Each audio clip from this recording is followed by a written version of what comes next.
Στη συνέχεια του προηγούμενου επεισοδίου θα ασχοληθούμε και αυτή τη φορά με τη μόρα.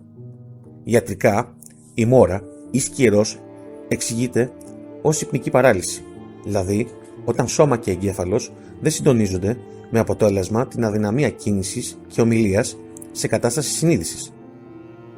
Ο άνθρωπος μπορεί να υποστεί την υπνική παράλυση σε κάποιο από τα στάδια του ύπνου, είτε στη διαδικασία ύπνου ή κατά τη διαδικασία της αφύπνισης. Οι κλινικές έρευνες συμπεριλαμβάνουν στα συμπτώματα την αίσθηση του πνιγμού ή και την αίσθηση πίεσης στο σώμα.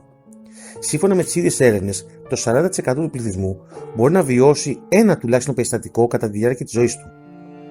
Η υπνική παράλυση μπορεί να συμβεί σε όλους ανεξαρτήτως ηλικίας ή φύλου. Ακόμα, ιατρικά η υπνική παράλυση μπορεί να συνδέεται με την κληρονομικότητα ή και άλλους παράγοντες όπως η έλλειψη ύπνου, ακατάστατο πρόγραμμα ύπνου, αυξημένο στρες, ακόμη και διπολική διαταραχή. Σε άλλες περιπτώσεις, συνδέεται με τη χρήση φαρμάκων ή κατάχρηση ουσιών. Με όλα τα αυτά, είναι συνταρακτικό να σου περιγράφει κάποιος τις στιγμές αγωνίας που βίωσε σε μια τέτοια κρίση όπως έγινε στο προηγούμενο επεισόδιο. Αυτή τη φορά θα συνεχίσω με μια ακόμα εμπειρία υπνικής παράλυσης ή αλλιώς επίθεση μόρας. Είτε ιατρικό περιστατικό, είτε παραφυσικό φαινόμενο, ο φόβος που κυριαρχεί το άτομο ή και τα όντα που βλέπει ή ακούει, είτε πραγματικά είτε όχι, αναμφίβολα αποτελούν μια συνταρακτική εμπειρία. Και σε άλλες περιπτώσεις ακραίων εμπειριών, όπως για παράδειγμα στις υποτιθέμενες περιπτώσεις κατάληψης, υπάρχουν ιατρικά δεδομένα που αντίκειται στην παραφυσική μεταφυσική προσέγγιση και που το ενδιαφέρον των περιπτώσεων επικεντρώνεται στην ψυχιατρική. Δυστυχώς, είναι ευρέως γνωστές περιπτώσεις που οι ίδιοι οι ιατροί ζήτησαν τη συνδρομή ιερέων. Σύνηθες βέβαια γίνεται το αντίστροφο, όταν έμπειροι ιερείς καλούνται να αντιμετωπίσουν περιστατικά που απλά χρήζουν ψυχιατρικής υποστήριξης και αντιμετώπισης. Δεν θα επεκταθώ άλλο πάνω στο ζήτημα της αιτίας που αποκαλεί τα διάφορα νοσήματα ή τις εκτροπές από το φυσιολογικό, γιατί αποτελεί από μόνο του ένα θέμα που θα σας άφηνε άφωνους με τις αποκαλύψεις στις οποίες θα προβώ. Τώρα θα παρουσιάσω άλλη μια αληθινή ιστορία με την διαταραχή ύπνου ή μόρας, αν θέλετε. Μην ξεχνάτε να κάνετε like και subscribe και να αφήνετε τα σχόλιά σας ώστε να γινόμαστε καλύτεροι και να απαντάμε στις απορίες σας. Το κανάλι μας έχει την ομάδα Παραφυσικά Φαινόμενα στο Facebook. Μόρα. Μία ακόμα εμπειρία. Ήμουν γύρω στα 23. Η φυσική μου κατάσταση ήταν άψογη. Δεν θα πω πως κοιμόμουν κάθε βράδυ σωστά, γιατί σπούδαζα μακριά από το σπίτι μου και συχνά, λόγω της σχολής, πιεζόμουν να διαβάσω αρκετές ώρες και δεν ήταν λίγες οι φορές που έκλεινα τα βιβλία αργά τη νύχτα. Άλλες πάλι φορές υποδεχόμουν φίλους στο δωμάτιο της εστίας και με την κουβεντούλα πήγαινε η αϊπνία μετά τις 1 το πρωί. Επιπλέον υπήρχε η ανάγκη να εργαστώ και η πιο βολική εργασία που έβρισκα κοντά στο πανεπιστήμιο ήταν να δουλεύω στη λάτζα ενός κλαμπ της περιοχής. Έτσι συχνά κοιμόμουν άστατα. Όταν έπεφτα για ύπνο, κοιμόμουν βαριά και υπό συνθήκες στρες. Ένα πρωί, σε προεξεταστική περίοδο που δεν έβγαινα συχνά από το δωμάτιο και διάβαζα, αλλά και κοιμόμουν όσο και όπως προγραμμάτιζα, ήμουν στη διαδικασία του ξυπνήματος.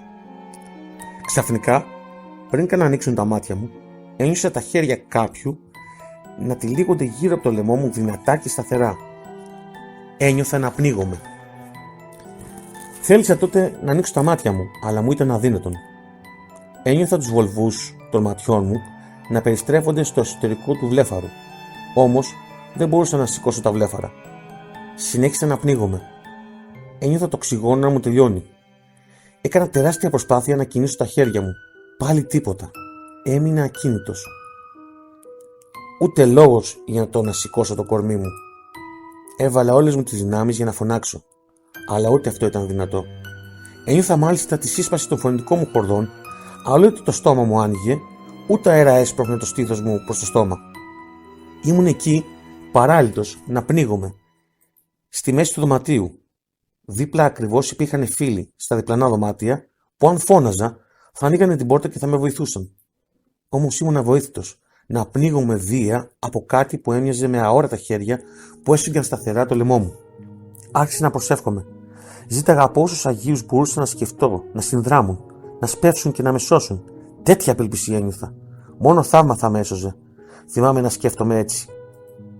Συνέχισα τις προσπάθειες με όλα τα μέσα, αλλά σπασμωδικά. Άρχισα να πιστεύω πως θα πεθάνω και πως αυτός που μου το προκαλούσε ήταν ο ακατανόμαστος.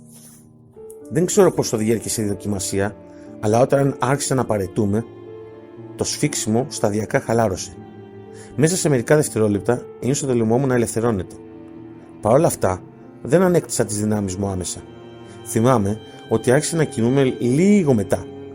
Εν τέλει, άνοιξα τα μάτια μου και είδα πως ήμουν μόνο στο δωμάτιο. Μισοσηκώθηκα στους αγκώνες μου και έπιανα το πρόσωπό μου μέσα στη μάρα. Κοιτούσα το φως που έμπαινε από το παράθυρο του δωματίου και νιώθα ταυτόχρονα ευγνωμοσύνη που ήμουν ζωντανός, κυρίαρχος που μπορώ να ελέγχω το σώμα μου, αλλά και συνάμα τελείως μικρός και αδύναμος μετά την εμπειρία μου.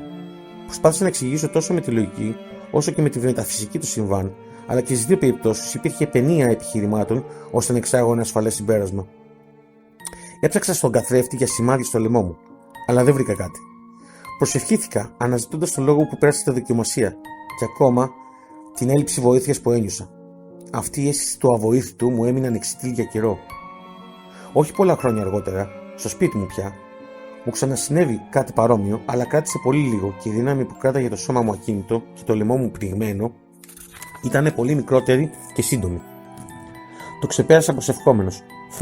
Άλλωστε δεν θα μπορούσα να κάνω και κάτι το διαφορετικό. Ακόμα και τώρα, δεν είμαι βέβαιος αν η αιτία των εμπειριών μου έχει ιατρική βάση ή κάτι το παραφυσικό. Θέλω να μάθω, αλλά μέσα μου, βαθιά, ξέρω ότι η αλήθεια θα είναι πιο τρομακτική από τις εικασίες. Ποιος δεν θα έτρεμε μια αλήθεια που είναι τόσο επικίνδυνη για τη ζωή του?